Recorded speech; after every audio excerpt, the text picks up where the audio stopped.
Assalamualaikum warahmatullahi wabarakatuh. Perkenalkan, nama saya Vira Yulianti dengan NIM 19329140, kelas Strategi Pembelajaran PAI, Rabu 8.50 sampai 10.30, dengan dosen pengampu Ibu Dr. Neni Mahyudin SPD MPD. Saya berasal dari jurusan Ilmu Agama Islam Fakultas Ilmu Sosial Universitas Negeri Padang. Pada hari ini, 22 Desember 2020, saya akan sedikit membahas tentang strategi peningkatan kemampuan berpikir atau critical thinking, di mana pada video kali ini saya khususkan untuk mengaitkan antara tahapan-tahapan dari strategi tersebut yang dikaitkan dengan materi PAI SMP kelas 9 semester 2, itu pada bab 8 tentang sejarah tradisi Islam di Nusantara. Nah, sebelum kita masuk ke inti pembahasan, kita harus terlebih dahulu mengetahui apa sih strategi peningkatan kemampuan berpikir itu.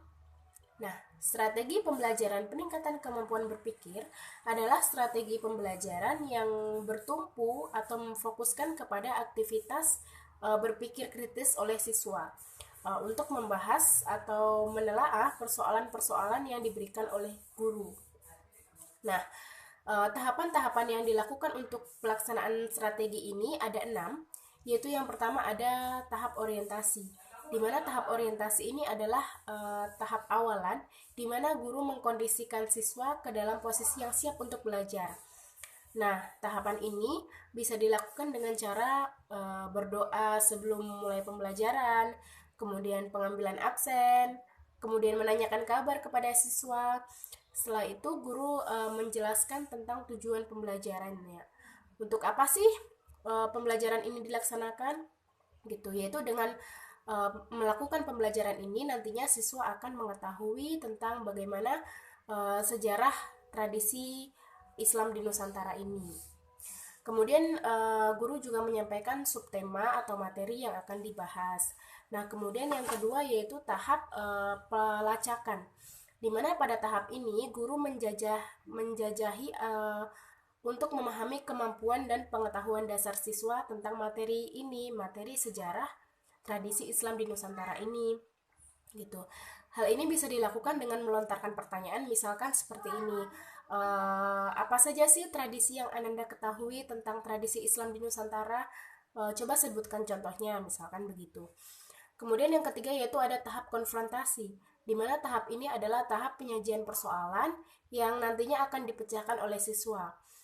Misalkan dengan memberi bahan ajar modul yang kemudian jika ada pertanyaan maka bisa dipecahkan oleh siswa secara berkelompok.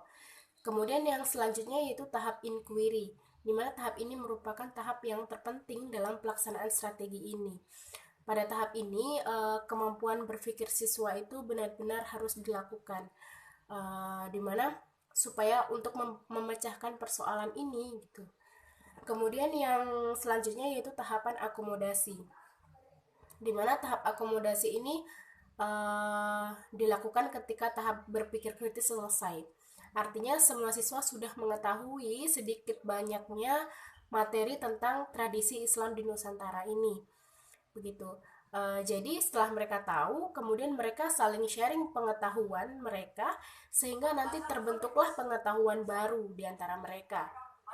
Kemudian yang terakhir yaitu tahap transfer, di mana pada tahap ini siswa mencari referensi atau literatur tentang tradisi-tradisi yang lain yang belum pernah dibahas di pertemuan sebelumnya, yang belum pernah dibahas tadi gitu. Jadi mungkin bisa dilakukan dengan guru menyuruh siswa menonton YouTube tentang tradisi ini begitu. Jadi banyak referensi dari siswa. Baik, segitu saja pembahasan dari saya tentang tahapan-tahapan berpikir kritis. Saya ucapkan terima kasih kepada pihak-pihak yang turut berpartisipasi dalam pembuatan video ini. Saya ucapkan Assalamualaikum warahmatullahi wabarakatuh.